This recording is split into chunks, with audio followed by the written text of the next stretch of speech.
Med min synd jeg til Jesus gikk, frelse, nåde hos ham jeg fikk. Jeg fikk legge min byrde av, da jeg mitt hjerte ham gav. Fred og glede mitt hjerte har, jeg renset i kilden klar, daglig ledet av Jesu hånd. Går jeg mot himmelens land. All bekymring og frykt jeg la ved hans kors der på Golgata. Nå mitt hjerte fylt med fred. Jeg vet at Jesus med. Fred og glede mitt hjerte har, jeg renset i kilden klar, daglig ledet av Jesu hånd. Går jeg mot himmelens land. Jeg hans, han min, jeg vet, ja, for tid og for evighet. Håpets stjerne tent for meg, lyser på himmelens vei. Fred og glede mitt hjerte har, jeg renset i kilden klar, daglig ledet av Jesu hånd. Går jeg mot himmelens land. Kom nå du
den siste boka, i det siste kapitlet. Johannes åpenbaring, det 22. kapittel. Johannes åpenbaring 22. Og der står det slik, i vers 7. Se, jeg kommer snart. Salig er den som tar vare på de profetiske ord i denne bok. Og så går vi til vers 10. Og han sier til meg, sett ikke seil for de profetiske ord i denne bok, for tiden er nær. Så ber vi Herre om din nåde.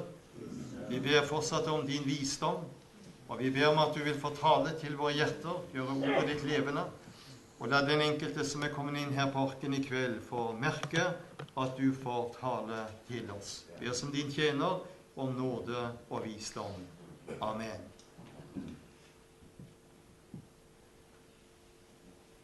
Tenk, i det siste kapitlet i Bibelen, så får vi den oppfordringen, se, jeg kommer snart. Og så lyder det, salig er den som tar vare på de profetiske ord i denne bok. Og så sier han, sett ikke seil på de profetiske ord i denne bok. Hvorfor det? For tiden er nær. Vi lever jo en tid hvor vi ser de profetiske varder har aldri lyst så tydelig som det de gjør i dag. Og vi lever i så spennende tider, så dramatiske tider. Jeg ser det der ute som går på de etiske og moralske tegn. Det etiske og moralske forfall har aldri vært så tydelig som det vi opplever i dag. Og så opplever vi også det at det skjer veldig mye spennende på de fleste områder.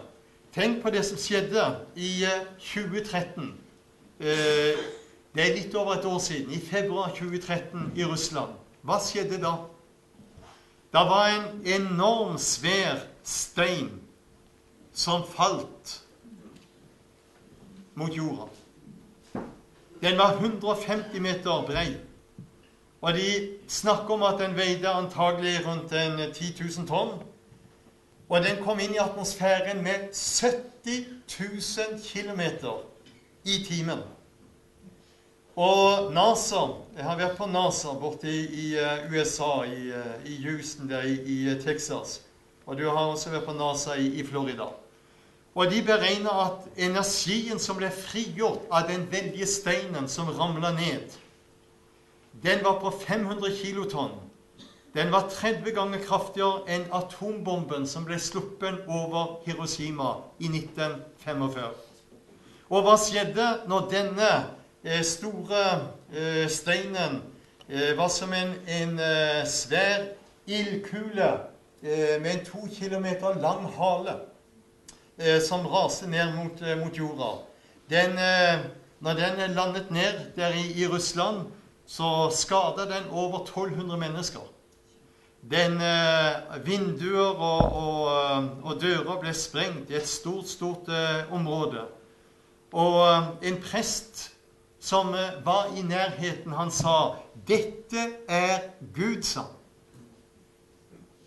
Dette er Gud. Det er Gud som taler. Og det er klart en ildkule som beveger seg med 70 000 kilometer i timen, med en lang, hvit hale på 2 kilometer, som ble sett, og mange tok jo bilder av det veldige som skjedde. Det var og ble en vekker for mange, fordi at Bibelen beskriver ting som kommer til å skje i endetiden. Du leser jo Åpenbaringsboken 8 om engelen som blåste i basunen, og det var et fjell som brant med ild og ble kastet i havet. Og den tredje engelen blåste, så en stor stjerne falt ned fra himmelen, brennende som en fakkel, og falt ned på tredjedelen av elven av vannkildene. Og så leser du også der i Josva, når Herren lot det regne haglsteiner fra himmelen, og mange døde.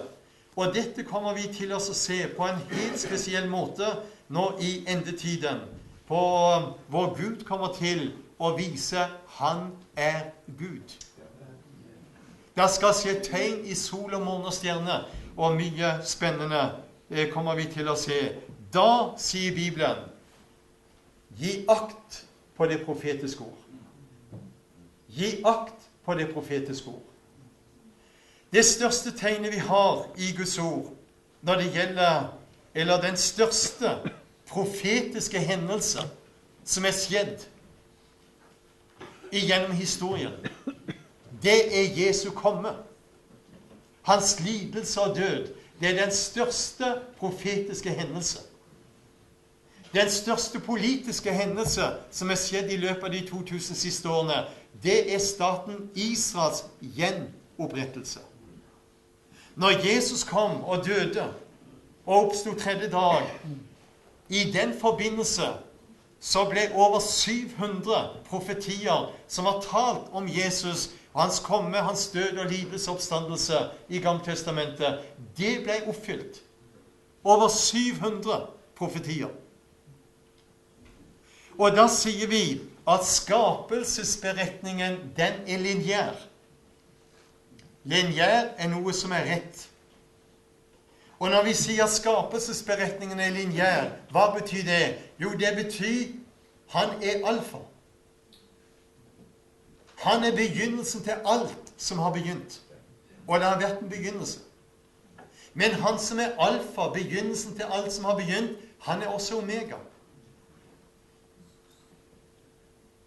Det har vært en begynnelse, og vi er på vei mot en avslutning. Og hvordan kan vi vite at vi er på vei mot en avslutning? Vi ser det på tegnene. Og når det står 'Han er omega', hva betyr det?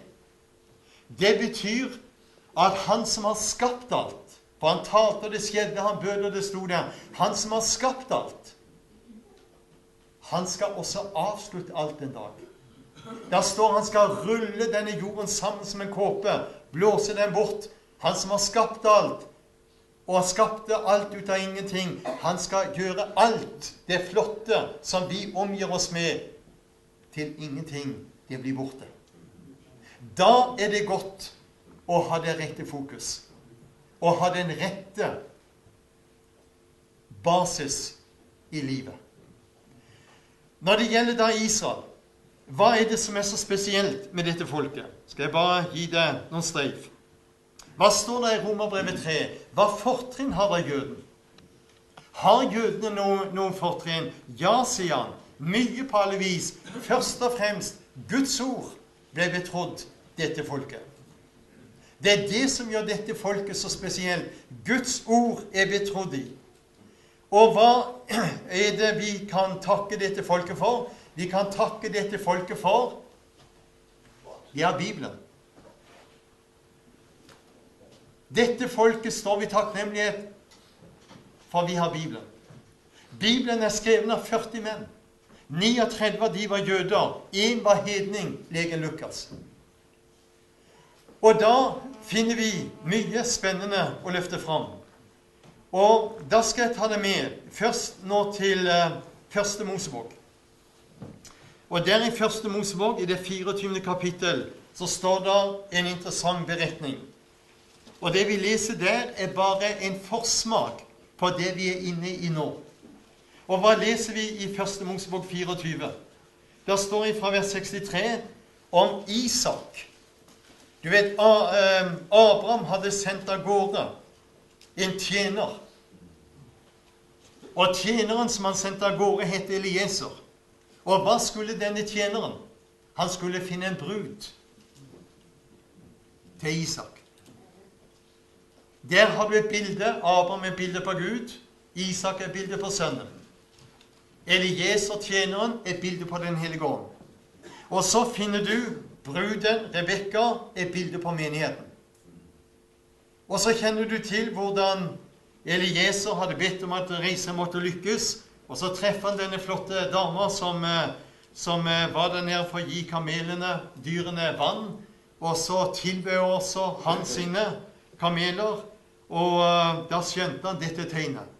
Og så kjenner du til, som kjenner beretningen, hvordan Rebekka svarer ja, og tjeneren Eliezer hadde med kledninger, han hadde med smykker, og smykket henne ut, og så ville foreldrene gjerne holde henne igjen, men Eliezer sier, la min reise lykkes, jeg skal tilbake til min Herre. Og så drar de tilbake. Og så står det da, altså når Isak gikk ut ved kveldstid for hans stille stund, plutselig får han se der kommer kameler. Og han kjente de igjen. Og når han ser disse kamelene som kommer, så skjønte han, nå kommer Eliezer tilbake. Og da er det at plutselig får Rebekka øye på denne mannen. Og så sier hun, hvem er den mannen som kommer oss i møte? Hvem er han? Og da vil jeg spørre, visste ikke Rebekka hvem Isak var?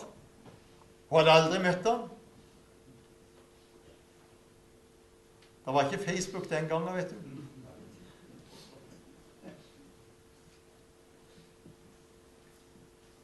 Jeg tror Rebekka visste hvem han var.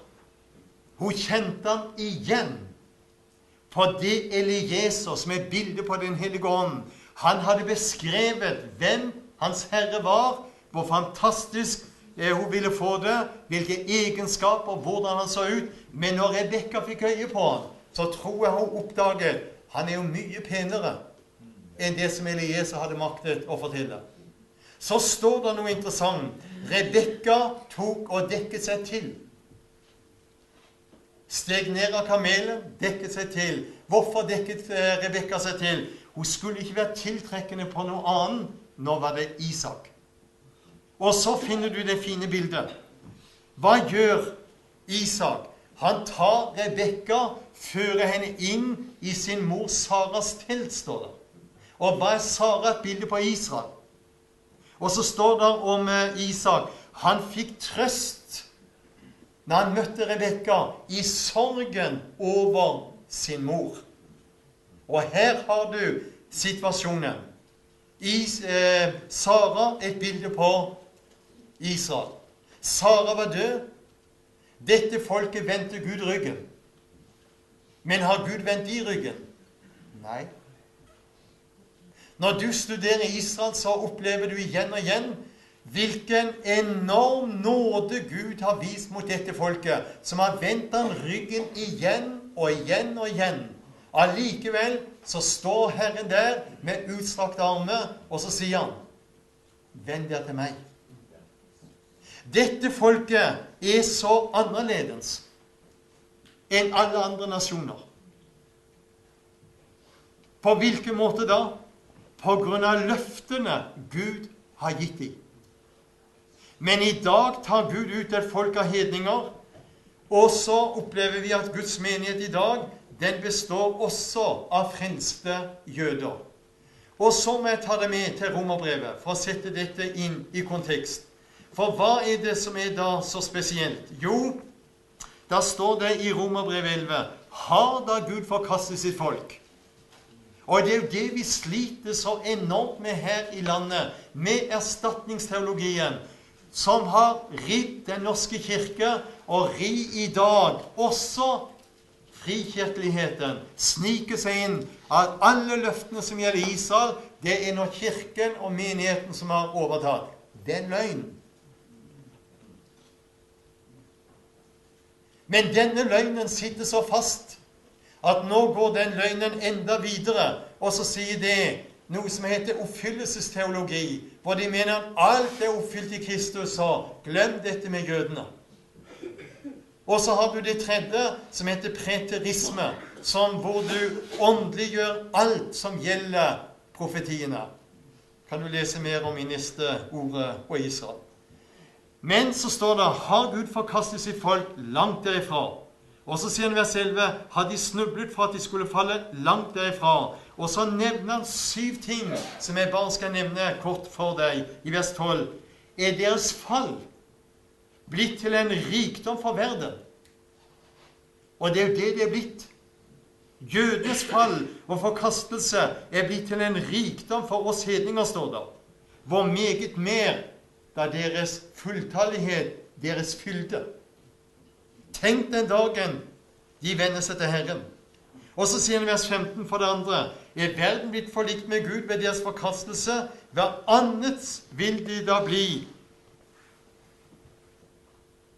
enn deres antagelse? Det skal bli liv av døde. Liv av døde. Når du ser trærne midt på vinteren, så tenker du, kan det bli liv her? Og dette folket er som den døde trestubben, men det skal bli liv av døde. Og så nevner han da for det tredje at de ble avbrutt, men så sier han i vers 23, Gud er mektig til å pode de inn igjen. Og så sier han i vers 25 at forherdelse er kommet over dette folket, men Gud skal rydde bort ugudelighet, og fra Sion, altså Jerusalem, skal befrieren komme. Og så nevner han videre i vers 28, når det gjelder evangeliet er de blitt fiender, men når det gjelder utvelgelsen, at Gud har utvalgt dette folket, så er de elsket for fedrenes skyld. Og så sier han noe som vi trenger å legge på hjertet. Vet du hva han sier? Dere hedninger, sier han, vær ikke overmodig. Vær ikke overmodig. På hvilken måte er kristenheten, og vi hedninger har vi vært overmodige? Vi har vært så overmodige og sagt, jeg begriper ingenting at ikke jødene ser Jesus som deres Messias. Og jeg nevnte det i går, jeg begriper det veldig godt. Det står i Bibelen. I Korinterbrevet, der ligger et forherdelsesdekke over dette folket. Og så sier han, det er bare i Kristus at dette dekket blir tatt bort. Bare i Kristus. Men det er noe jeg ikke begriper. Og det er det at så mange kristne ikke ser at Gud har tatt ut dette folket, og har en spesiell hensikt med dette folket. Hvorfor det? Når du leser i Gamle Testamentet, så leser du over 3000 ganger, så sier Herren, Israels Gud. Og så leser du om et folk som heter jøder, og så leser du en by som heter Jerusalem. Og denne byen er nevnt 811 ganger i det gamle og det nye testamentet. Og så vil jeg si til deg, og det er viktig, at når det gjelder jødene og Jesus, så er de for alltid knyttet sammen. Og til og med når det gjelder framtiden, med herligheten, nye himmel og nye jord, hva står det i Johannes åpenbaring 5, vers 5? Se løven av Judas stamme, Davids rotskudd, har seiret.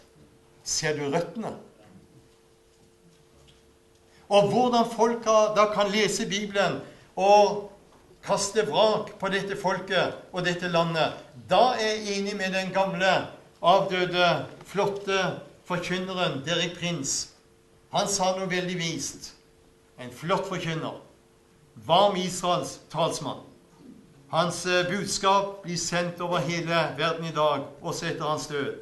Han sa det, med Israel, sa han, så er det med ryggraden. Hva skjer med ryggraden hvis to av virvlene kommer ut av posisjon? Alt blir galt. Og det er det som skjer med storparten av kristenheten i dag, for det ikke de ser Israel, plasserer inn Israel, så blir alt galt.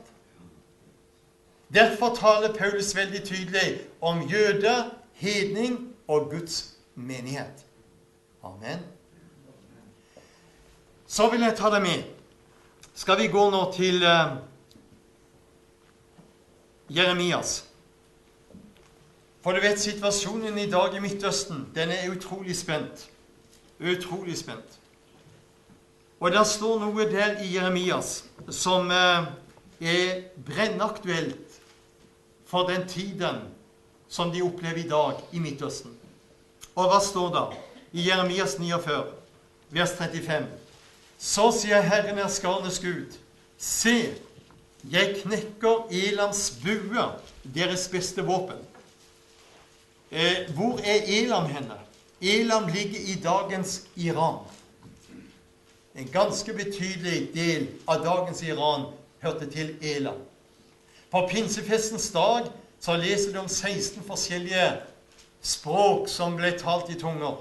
De 3 første, medere, partere og elamitter, Alle de tre persisktalende.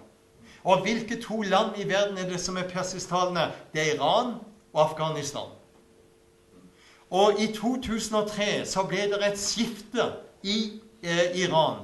Da kom Shia-muslimene til makta og fikk dominans. Det hadde de ikke hatt på mange hundre år. Og etter Shiaene fikk dominansen i Iran, så har det blitt veldig, veldig uro. Og i dag ser vi i den arabiske verden, hva det vi ser? En utrolig uro i den arabiske verden. Vi opplever helt konkret det som ble sagt om Ismail. Og hva var det Gud sa om Ismail? Han skal være et villasen, og han skal være imot sine brødre. Og hvorfor klarer ikke araberverden å holde fred innbyrdes? På grunn av det løftet Gud gav, han skal være imot sine brødre. Hadde den arabiske verden klart innbyrdes fred, så hadde de vært en verdensmakt. Og så det mange som sier, alle konflikters mor i Midtøsten, det konflikten mellom jødene og palestinaraberne. Da de ganske blåøyd og naive. Vet du hva alle konflikters mor er? Det konflikten mellom Sunni og Shia. Den har vart i 1400 år, har den konflikten vært der. Og den har bare eskalert. Og så opplever vi helt konkret, som det ble, du leser om i Det gamle testamentet, hvordan de vender sverdene mot hverandre. Denne innbyrdes enorme uenigheten. Og hvis du da kjenner historien, så vet du, lenge før Israel ble gjenopprettet i 48, så var det en veldig uro i den arabiske verden. De drev og tyranniserte hverandre. Og du kjenner tilbake til 80-tallet, den vanvittige krigen mellom Iran og Irak. 1 million unge gutter ble sprengt i fillebiter fordi de gikk i lange rekker over minelagte områder. For de skulle ikke sprenge noen tanks, så de sendte disse unge, flotte guttene. Og så ble de sprengt i fillebiter, for de gikk jo rett til paradis, som det ble sagt. Og så kom krigsmateriellet etterpå. Hvem har blitt stilt til ansvar for det? Og når du ser media i dag i Norge, hva de har vært opptatt med de siste dagene, og så ser vi hva som skjer i dag i Ukraina, og så ser vi hva som skjer i dag i Sudan, ser vi hva som skjer i Nigeria, og så offrer de norske medier nesten ingenting på all den lidelsen. Men så fort det blir den minste uro innenfor Israels grenser, da våkner hele den norske media. Vet du hva dette er? Det er en åndskamp. Og vi trenger da å skjønne hva klokka på den profetiske urskivet er. I dag er Iran det landet som Saudi-Arabia, som Jordan, som Egypt, blant annet frykter når det gjelder våpenarsenalet som Iran har. Og da skjønner du det at Iran er kommet langt når det gjelder atomarsenal, det vet hele verden. Men så står det noe interessant her i Jeremias 49, 35. Se, sier Herren, jeg knekker Elams bue, deres beste våpen. Det er Gud som skal knekke Elams bue. Og så står det han skal gjøre Elam redd for sine fiender.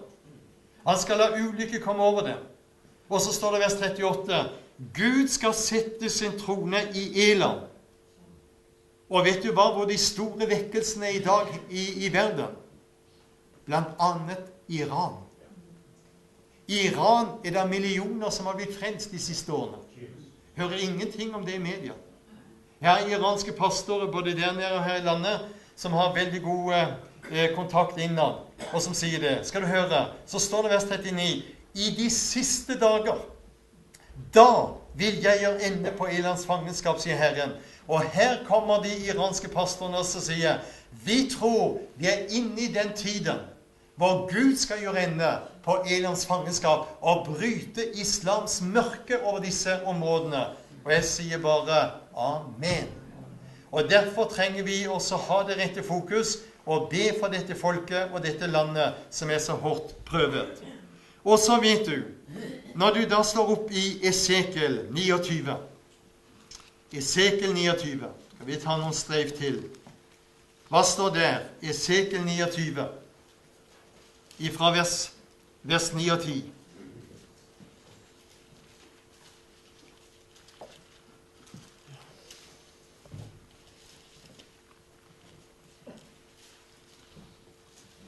Der står det: stirr på hverandre og bli forvirret. Stirr dere blinde og vær blinde, dere er drukne, men ikke av vin, dere er raver, men ikke av sterk drikk. For Herren har utøst over dere en dyp søvnens ånd. Han har tillukket deres øyne, profetene, og han har tildekket deres hode, seerne. Hva var grunnen til det? Jo, sier han i vers 15, hjertet var langt borte fra han. Og da, når vi setter dette inn i endetidens kontekst, så sa Levi Petrus, pinsehøvdingen i Sverige, han sa, gi akt på, i avslutningstiden, sa han, kommer det til å bli lite tale om at Jesus skal komme igjen. Dette som lyder klart i dag, sa han. Men før Jesus kommer igjen, så vil vi se hvordan denne siden av forkynnelsen blir mer og mer borte over hele kristenheten. Da, sa Levi Petrus, da kommer han. Da kommer han. Og vi er jo inne i den tiden hvor vi opplever dette veldig konkret, at denne siden blir lite løftet fram. Da trenger vi oss å skjønne, hva er løsningen både for Norge og for Midtøsten? Nå skal jeg lese noe interessant for deg i Salme 72. Og hva står der? Salme 72. Der sier han slik, i vers 9. Arild Edvardsen skrev i denne boka Ørken før folkene bøyer kne. Og han så også at det kom noe. Og her står det i Salme 72, vers 9, for hans åsyn skal de som bor i ørkenen, de skal bøye kne.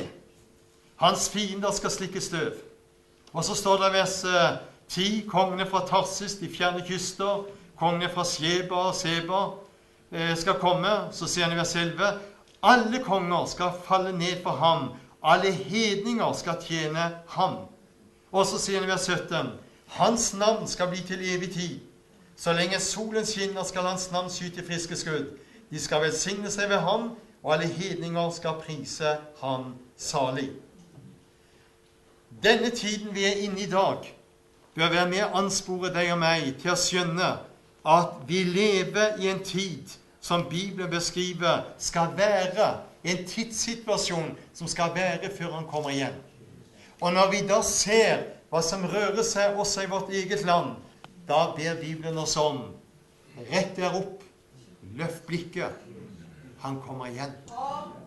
Og hvordan kommer han igjen? Jo, han beskriver så fint i 1. Thessalonikerbrev, når han får vink, så skal han gå veien om paradis og hente de hensovne.